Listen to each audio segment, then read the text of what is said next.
ಸ್ವಾಮೀಜಿಗಳು ಮಹಾಮನೆ ಭಾಲ್ಕಿ ಅವರಿಂದ.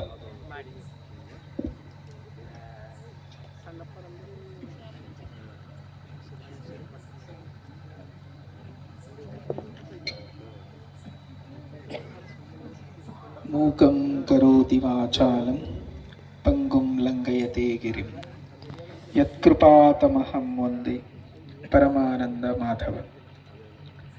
ಪರಮ ಪೂಜ್ಯ ಗುರುದೇವರಿಗೆ ವಂದಿಸಿ ಈ ಒಂದು ನುಡಿನಮನ ಕಾರ್ಯಕ್ರಮದಲ್ಲಿರುವಂತಹ ಎಲ್ಲ ಪರಮ ಪೂಜ್ಯರ ಪವಿತ್ರ ಪಾದಗಳಿಗೆ ನಮಿಸಿ, ಈ ಒಂದು ಮಹಾಮನೆಯ ಅಂಗಳದಲ್ಲಿ ಉಪಸ್ಥಿತರಿರುವಂತಹ ಎಲ್ಲ ಸಜ್ಜನ ಸಮಾಜ ಬಂಧುಗಳೇ, ಮಾತಾ ಭಗಿನಿಯರೇ, ಯುವಕ ಯುವತಿಯರೇ, ಮುದ್ದು ಮಕ್ಕಳೇ, ಎಲ್ಲರಿಗೂ ಕೂಡ ಭಕ್ತಿಪೂರ್ವಕ ಶರಣಾರ್ಥಿಗಳು. ಭಾರತ ಅಂತ ನಾವು ಕೇಳಿದಾಗ ಒಂದು ಸ್ವಲ್ಪ ಎಲ್ಲೋ ಒಂದು ಕಡೆ ರೋಮಾಂಚನ ಆಗ್ತದೆ. ಯಾಕೆ ಅಂತಂದರೆ, ಇಡೀ ಜಗತ್ತಿನ ಕೆಲವು ದೇಶಗಳು ಇಡೀ ಜಗತ್ತನ್ನು ಗೆಲ್ಲಲಿಕ್ಕೆ ಹೊರಟಿರೋದು ಹಣದ ಬಲದಿಂದ. ಇನ್ನೂ ಹಲವು ದೇಶಗಳು ಜಗತ್ತನ್ನು ಗೆಲ್ಲಲಿಕ್ಕೆ ಹೊರಟಿರುವಂಥದ್ದು ಶಸ್ತ್ರಾಸ್ತ್ರ ಬಲದಿಂದ.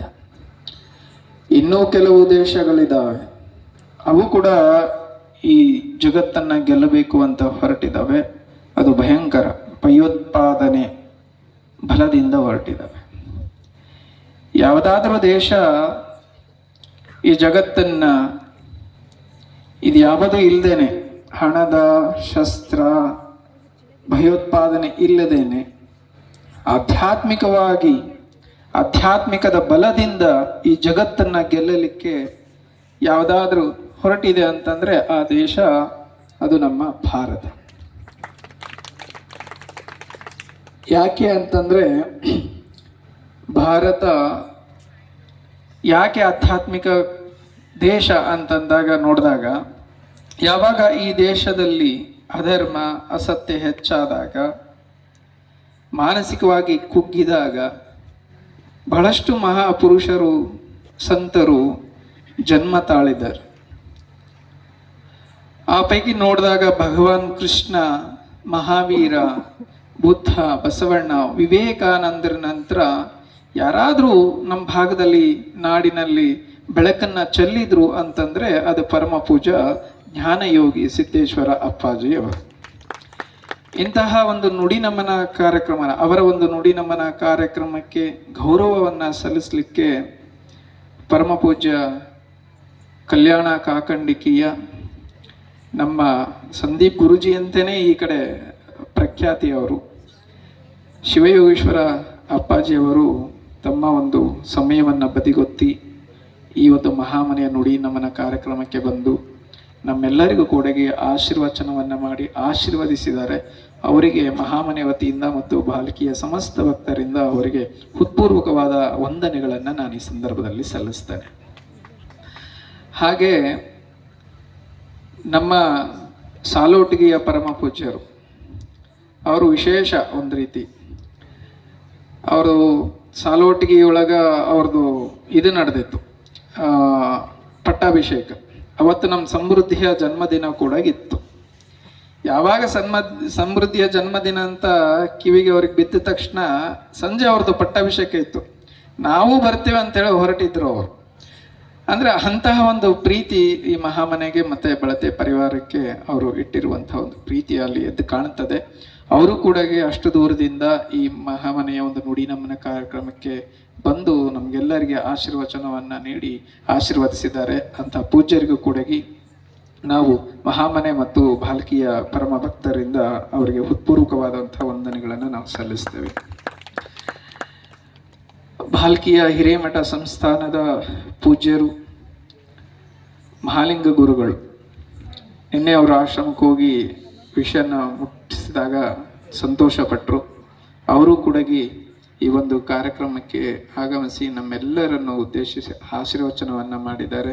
ಆ ಪೂಜ್ಯರಿಗೂ ಕೂಡ ನಾವು ಮಹಾಮನೆ ಮತ್ತು ಪಾಲ್ಕಿಯ ಪರಮ ಭಕ್ತರ ಪರವಾಗಿ ಅವರಿಗೆ ಹೃತ್ಪೂರ್ವಕವಾದಂತಹ ಒಂದು ವಂದನೆಗಳನ್ನು ನಾನು ಈ ಸಂದರ್ಭದಲ್ಲಿ ಸಲ್ಲಿಸ್ತೇನೆ. ಜ್ಞಾನಯೋಗಾಶ್ರಮದ ಪರಮ ಪೂಜ್ಯರು ಬ್ರಹ್ಮಾನಂದ ಅಪ್ಪಾಜಿ ಅವರು ಕೂಡ ದಿನಾಂಕ ಆಗಾಗ ಫೋನ್ ಮಾಡಿ ಕೇಳ್ತಾ ಇದ್ರು ಯಾವಾಗ ಅಂತ ಹೇಳಿ.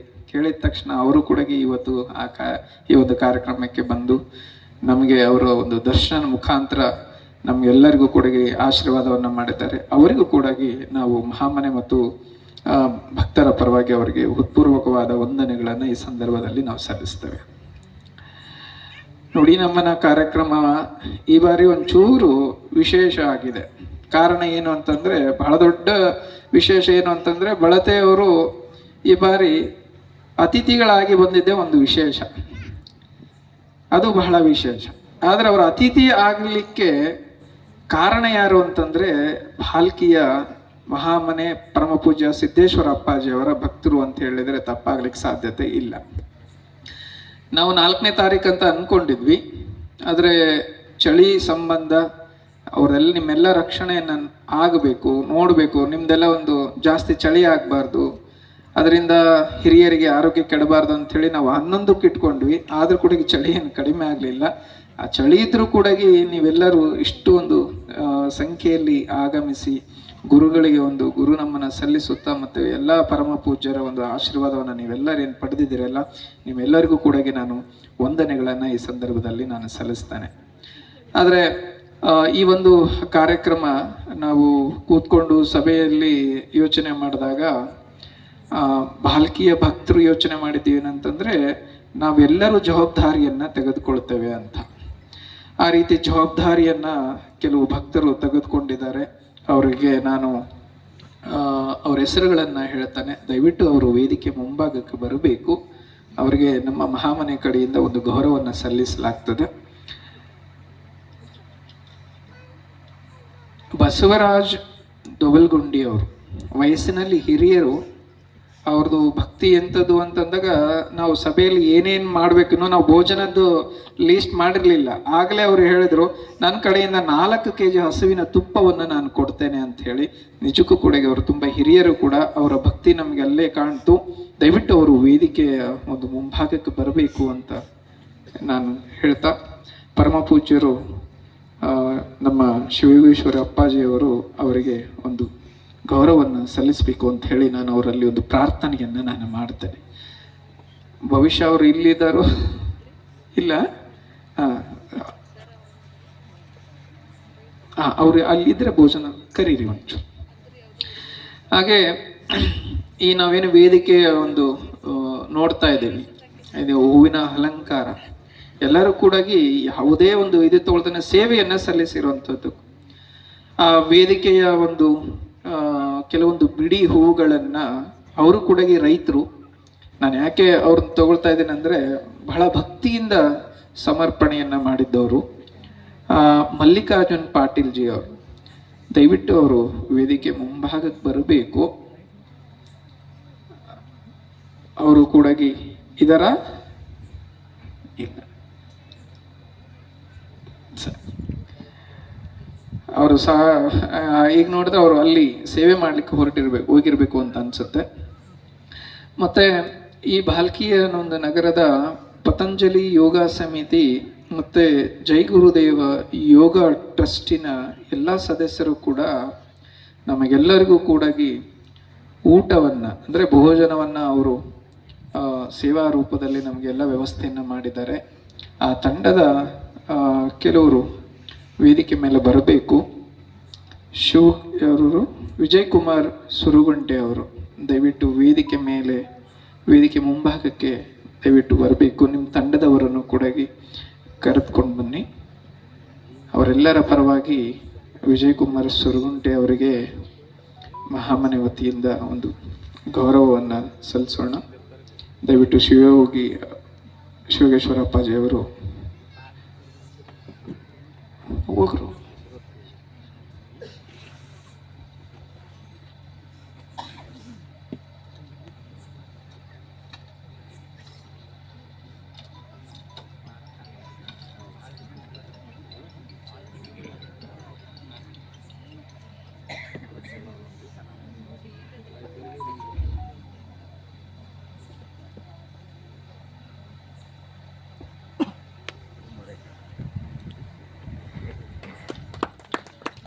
ಒಂದು ಅನ್ನ ಸಂತರ್ಪಣೆ ಮಾಡಿದಂತಹ ಯೋಗ ಸಮಿತಿಯ ಎಲ್ಲರಿಗೂ ಕೂಡ ಹೃತ್ಪೂರ್ವಕವಾದ ಧನ್ಯವಾದಗಳನ್ನು ನಾನು ಈ ಸಂದರ್ಭದಲ್ಲಿ ಸಲ್ಲಿಸ್ತೇನೆ. ಹಾಗೆ ಅವರಿಗೆ ಆಶೀರ್ವದಿಸಿದಂತಹ ಪರಮ ಪೂಜ್ಯರಿಗೂ ಕೂಡ ನಾನು ಹೃತ್ಪೂರ್ವಕವಾದ ಧನ್ಯವಾದಗಳನ್ನು ಈ ಸಂದರ್ಭದಲ್ಲಿ ಸಲ್ಲಿಸ್ತೇನೆ. ಇಷ್ಟು ಜನಕ್ಕೆ ಎಲ್ಲರೂ ಒಬ್ರು ಕರೆಯನ್ನ ಮಾಡಿ ಇಲ್ಲಿ ಕರೆದಿದ್ದಾರೆ, ಇಂಥ ದಿನ ಇದೇ ಸಮಯಕ್ಕೆ ಅಂತ ಹೇಳಿ. ಅವ್ರದ್ದು ಒಂದು ದೊಡ್ಡ ಸಾಧನೆ ಅಂತಾನೆ ಹೇಳ್ಬೋದು. ಸುಭಾಷ್ ಭಾವ್ಗೆ ಅವರು ಪ್ರತಿಯೊಬ್ಬರಿಗೂ, ಅವರಿಗೆ ಒಬ್ಬರೇ ಇದನ್ನ ಜವಾಬ್ದಾರಿಯನ್ನು ತಗೊಂಡು ಪ್ರತಿಯೊಬ್ಬರಿಗೂ ಕೂಡ ಕರೆ ಮಾಡಿ ಸಮಯ ಮತ್ತೆ ದಿನಾಂಕವನ್ನು ತಿಳಿಸಿ ಎಲ್ಲರಿಗೂ ಕೂಡ ತಮ್ಮ ಮೊಬೈಲ್ ಮುಖಾಂತರ ಕರೆ ಮಾಡಿ ಅವರು ನಿಮ್ಮನ್ನೆಲ್ಲರನ್ನು ಆಹ್ವಾನಿಸಿದ್ದಾರೆ. ಅವರಿಗೆ ನಾನು ಈ ಸಂದರ್ಭದಲ್ಲಿ ವೇದಿಕೆ ಮುಂಭಾಗಕ್ಕೆ ನಾನು ಆಹ್ವಾನಿಸ್ತಾ ಇದ್ದೇನೆ. ದಯವಿಟ್ಟು ಸುಭಾಷ್ ಭಾವ್ಗೆ ಅವರು ವೇದಿಕೆ ಮುಂಭಾಗಕ್ಕೆ ಬರಬೇಕು ಅಂತ ಹೇಳಿ ನಾನು ಅವರಲ್ಲಿ ಪ್ರಾರ್ಥನೆಯನ್ನ ಮಾಡಿಕೊಳ್ತೇನೆ.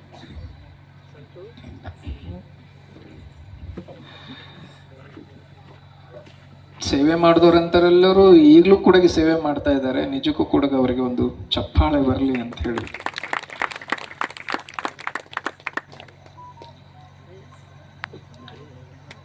ಪಂಡಿತ್ ಪಾಟೀಲ್ ಜಿ ಅವರು ಕೂಡ ವೇದಿಕೆಯ ಮುಂಭಾಗಕ್ಕೆ ಬರಬೇಕು.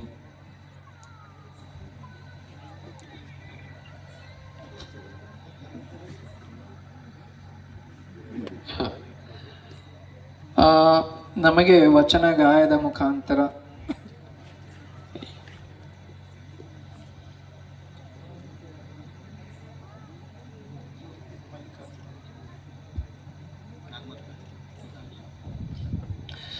ವಚನ ಗಾಯನವನ್ನ ನಮಗೆಲ್ಲರಿಗೆ ಉಣಪಡಿಸಿದಂತಹ ಮಲ್ಲಿಕಾರ್ಜುನ್ ನಾಗಮಾರ್ಪಳ್ಳಿಯವರು ದಯವಿಟ್ಟು ವೇದಿಕೆ ಮುಂಭಾಗಕ್ಕೆ ಬರಬೇಕು.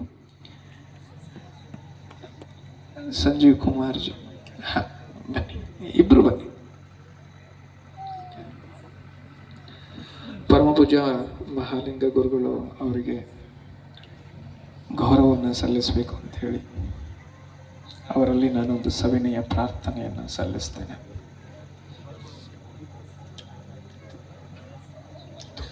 ಹಾಗೆ ಸುಭಾಷ್ ಭಾವ್ಗೆಜಿ ಅವರು ದಯವಿಟ್ಟು ವೇದಿಕೆ ಮುಂಭಾಗಕ್ಕೆ ಬನ್ನಿ.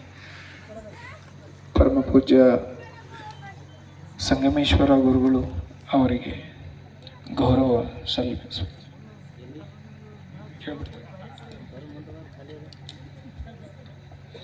ಇಂದಿನ ಈ ಮಹಾಮನೆಯ ಒಂದು ಬೇರು ಅಂತ ಹೇಳಿದ್ರೆ ತಪ್ಪಾಗಲ್ಲ. ಇವತ್ತು ನುಡಿ ನಮನ ಕಾರ್ಯಕ್ರಮ ಸುಮಾರು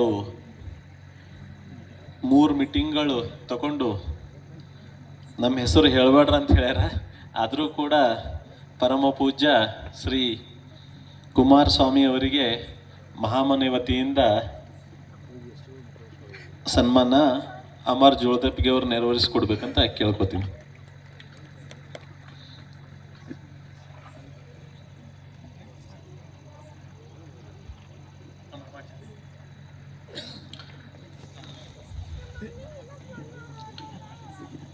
ನಾವೆಲ್ಲ ಇನ್ನೊಂದು ವಿಷಯ ಅಂದ್ರೆ ಅಮರ್ ಜೋಳದಪ್ಪಿಗೆ ಅವ್ರ ಮನೆ ಕೆಲಸ ಮಾಡ್ತಾನೋ ಇಲ್ಲೋ ಗೊತ್ತಿಲ್ಲ, ಆದ್ರೆ ಇವತ್ತು ಪಾರ್ಕಿಂಗ್ ವ್ಯವಸ್ಥೆ ಒಳಗ ನಡು ಬಿಸ್ಲಾಗ ಸುಣ್ಣದ ಲೈನ್ ಹಾಕ್ಯಾರ.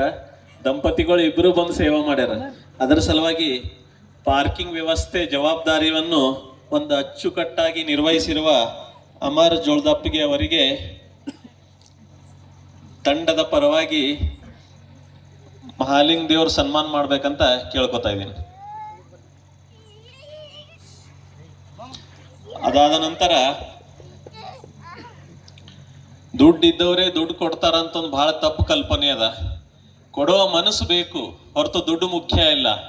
ಅದರ ಸಲುವಾಗಿ ಇಲ್ಲಿ ಈ ವೇದಿಕೆ, ಈ ಡಿಸ್ಪ್ಲೇ ಟಿವಿ ಇರ್ಬೋದು, ಕುರ್ಚಿ ಇರ್ಬೋದು, ಲೈಟ್ ವ್ಯವಸ್ಥೆ, ಸೌಂಡ್ ಸಿಸ್ಟಮ್ ಸ್ವ ಇಚ್ಛೆಯಿಂದ ನನಗ ಯಾವುದೇ ರೀತಿ ಬೆನಿಫಿಟ್ ಬೇಡ, ನನಗೆ ತಗುಲುವ ಖರ್ಚು ಮಾತ್ರ ಕೊಡ್ರಿ ಅಂತ ಒಂದು ದೊಡ್ಡ ಮನಸ್ಸಿನಿಂದ ಹೇಳಿರುವ ಸಚಿನ್ ಅವರಿಗೆ ಪರಮ ಪೂಜ್ಯ ಶ್ರೀ ಶಿವಯೋಗೀಶ್ವರ ಸ್ವಾಮಿಗಳು ಸನ್ಮಾನ ಮಾಡ್ಬೇಕಂತ ಕೇಳ್ಕೊತಾ ಇದ್ದೀನಿ. ಒಂದು ಜೋರಾದ ಚಪ್ಪಾಳೆ ಬರ್ಲಿ, ಎಲ್ಲರಿಗೂ ಚಳಿ ಕಮ್ಮಿ ಆಯ್ತಾವ.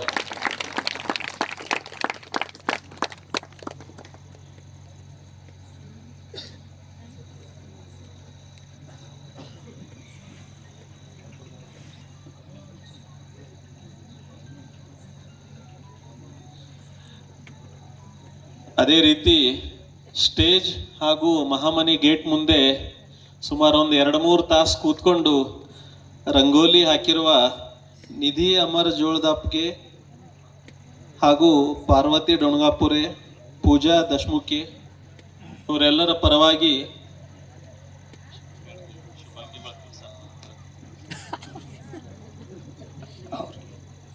ದಯವಿಟ್ಟು ರಂಗೋಲಿ ಹಾಕಿದಂಥ ಮಾತೆಯರು ದಯವಿಟ್ಟು ವೇದಿಕೆ ಮುಂಭಾಗಕ್ಕೆ ಬನ್ನಿ. ಇವರಿಗೆ ಶುಭಾಂಗಿ ಅಮ್ಮನವರು ದಯವಿಟ್ಟು. ರೇಖಾ ಅಷ್ಟೂರಿ ತಾಯಿಯವರು ಸನ್ಮಾನ ಮಾಡ್ಬೇಕಂತ ಕೇಳ್ಕೊತಾ ಇದ್ದೀನಿ ಅವ್ರಿಗೆ. ಇನ್ನು ನೀವೆಲ್ಲರೂ ಇದು ಕಾರ್ಯಕ್ರಮ ಮುಗಿದ ನಂತರ ಮಹಾಮನೆ ಒಳಗೆ ಡೆಕೋರೇಷನ್ ನೋಡ್ಲಕ್ ಹೋಗೋರಿದ್ರಿ. ಅಲ್ಲಿಂದ ಹೂವಿನ ಡೆಕೋರೇಷನ್ ಮಾಡಿದವರು ಗೀತಾ ಭೂರೆ, ಸುರೇಖಾ ವೀರಶೆಟ್ಟೆ, ಪ್ರೀತಿ ಬಿರಾದಾರ್, ಉಮಾ ಖೇಳ್ಗೆ, ಛಾಯಾ ಪಂಡಿತ್ ಪಾಟೀಲ್, ನಿಖಿತಾ ಜಾಧವ್, ರಾಣಿ ಮಂಟಾಲ್ಕರ್. ಈ ಟೀಮ್ ಪರವಾಗಿ ಯಾರಾದ್ರೂ ಬಂದು ಸನ್ಮಾನ ಸ್ವೀಕಾರ ಮಾಡ್ಬೇಕಂತ ಅವ್ರ ಹತ್ರ ಕೇಳ್ಕೊತಾ ಇದ್ದೀನಿ.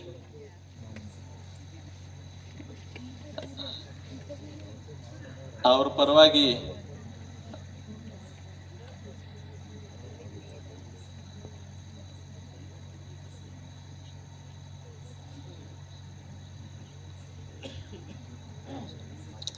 ಪರವಾಗಿ ಈಗಾಗಲೇ ವಚನ ಗಾಯನ ಮಾಡಿರುವ ಅನುಸೂಯ ರೆಡ್ಡಿ ಅವರಿಗೆ ರೇಖಾ ಮಹಾಜನ್ ಮೇಡಮ್ ಅವರು ಸನ್ಮಾನ ಮಾಡ್ಬೇಕಂತ ಅವ್ರ ಹತ್ರ ಕೇಳ್ಕೊತಾ ಇದ್ದೀನಿ.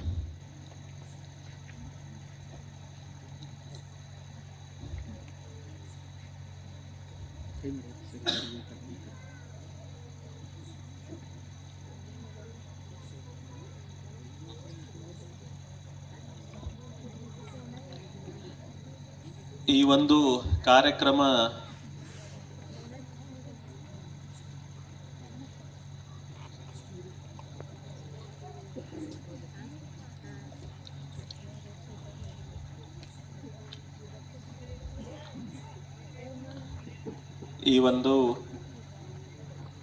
ಸ್ವಲ್ಪ ಚಪ್ಪಾಳೆ ಹೊಡೆದ್ರೆ ಎಲ್ಲರೂ. ಅದೇ ರೀತಿ ಇವತ್ತು ಈ ವೇದಿಕೆ ಇಷ್ಟೊಂದು ಚೆನ್ನಾಗಿ ಅಲಂಕಾರ ಮಾಡಿ ಯಾವುದೇ ಒಂದು ಹೆಚ್ಚು ಕಮ್ಮಿ ಆಗ್ಲಾರ್ದಂತೆ, ಯಾಕಂದ್ರೆ ಇವತ್ತು ನಾವೆಲ್ಲ ಬಂದಿದ್ದು ನಾಮಕರಣ ಕಾರ್ಯಕ್ರಮಕ್ಕೆ.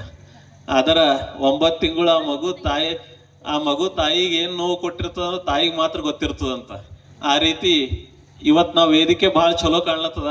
ಇದ್ರ ಸಲುವಾಗಿ 2-3 ಸರ್ತಿ ಬಂದು ಇದಕ್ಕೆ ಮಾರ್ಕೌಟ್ ಹಾಕಿ ಯಾವ ರೀತಿ ಎಲ್ಲಿಡ್ಬೇಕಂತ ವ್ಯವಸ್ಥೆ ನಿರ್ವಹಿಸುವ ನಮ್ಮ ಕಿರಣ್ ಹಾಗೂ ಪ್ರಶಾಂತ್ ಕಾಕನಹಳ್ಳಿ ಅವರು ಬಂದು ಶಿವಯೋಗೀಶ್ವರ ಸ್ವಾಮಿಗಳಿಂದ ಸನ್ಮಾನ ಸ್ವೀಕಾರ ಮಾಡ್ಬೇಕಂತ ವಿನಂತಿ.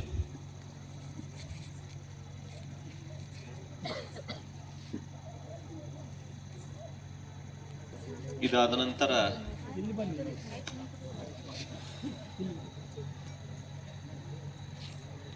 ಸುಮಾರು 3 ತಾಸುಗಳಿಂದ ಇದೊಂದು ನುಡಿ ನಮನ ಕಾರ್ಯಕ್ರಮಕ್ಕೆ ಒಂದು ಒಳ್ಳೆಯ ಶಬ್ದಗಳನ್ನು ಸೇರಿಸಿ ನಿರೂಪಣೆ ಮಾಡಿರುವಂಥ ಕರ್ಣಂ ಅವರು ಕನ್ನಡ ಲೆಕ್ಚರರು, ಅವರಿಗೆ ಮಹಾಲಿಂಗ ದೇವರು ಸನ್ಮಾನ ಮಾಡ್ಬೇಕಂತ ಕೇಳ್ಕೊತಾ ಇದ್ದೀನಿ.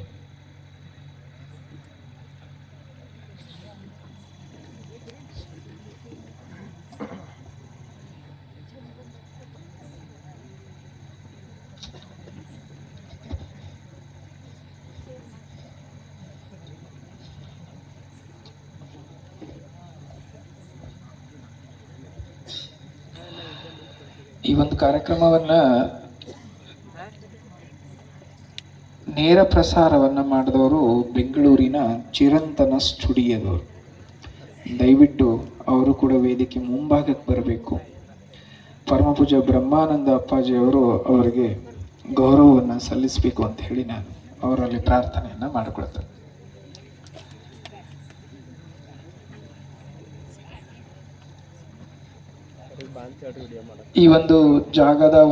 ಈ ಒಂದು ಕಾರ್ಯಕ್ರಮಕ್ಕೆ ಜಾಗದ ಅವಕಾಶವನ್ನ ಕೊಟ್ಟು ಇಂತಹ ಅದ್ಭುತವಾದಂತಹ ಒಂದು ಮಹಾಮನೆಯನ್ನ ಕಟ್ಟಿಸಿದಂತಹ ಮಹಾಮನಸ್ಸಿನ ಚನ್ನಬಸವಣ್ಣ ಬಳತೆ ಅವರಿಗೆ ಪರಮಪೂಜ್ಯ ಶಿವಯೋಗೀಶ್ವರ ಅಪ್ಪಾಜಿಯವರು ಗೌರವವನ್ನು ಸಲ್ಲಿಸಬೇಕು ಅಂತೇಳಿ ನಾನು ಕೇಳ್ತೇನೆ. ಹಾಗೆ ಪಂಡಿತ್ ಪಾಟೀಲ್ ಜಿ ಅವರು ದಯವಿಟ್ಟು ವೇದಿಕೆ ಮುಂಭಾಗಕ್ಕೆ ಬರಬೇಕು. ದಯವಿಟ್ಟು ಬಂದು ಪೂಜ್ಯರ ಬಳಿ ಗೌರವವನ್ನು ತೆಗೆದುಕೊಳ್ಬೇಕಾಗಿ ನಾನು ಕೇಳ್ಕೊಳ್ತೇನೆ.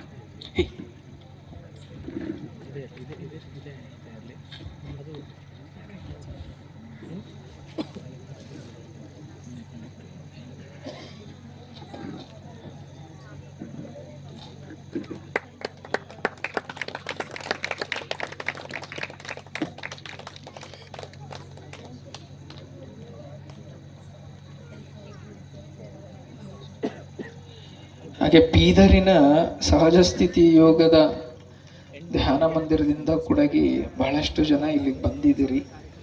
ಅವ್ರಿಗೂ ಕೂಡ ನಾನು ಮಹಾಮನೆ ವತಿಯಿಂದ ಉತ್ಪೂರ್ವಕವಾದ ವಂದನೆಗಳನ್ನು ಈ ಸಂದರ್ಭದಲ್ಲಿ ಸಲ್ಲಿಸ್ತೇನೆ. ಈ ಒಂದು ನುಡಿ ನಮನ ಕಾರ್ಯಕ್ರಮದ ನೇರ ಪ್ರಸಾರವನ್ನ ಮಾಡಿದಂತಹ ಚಿರಂತನ ಸ್ಟುಡಿಯೋದ ಸಿಬ್ಬಂದಿಗಳು ದಯವಿಟ್ಟು ವೇದಿಕೆ ಮುಂಭಾಗಕ್ಕೆ ಬಂದು ಪರಮ ಪೂಜ್ಯರಿಂದ ಒಂದು ಆಶೀರ್ವಾದವನ್ನು ಪಡಿಬೇಕಾಗಿ ನಾನು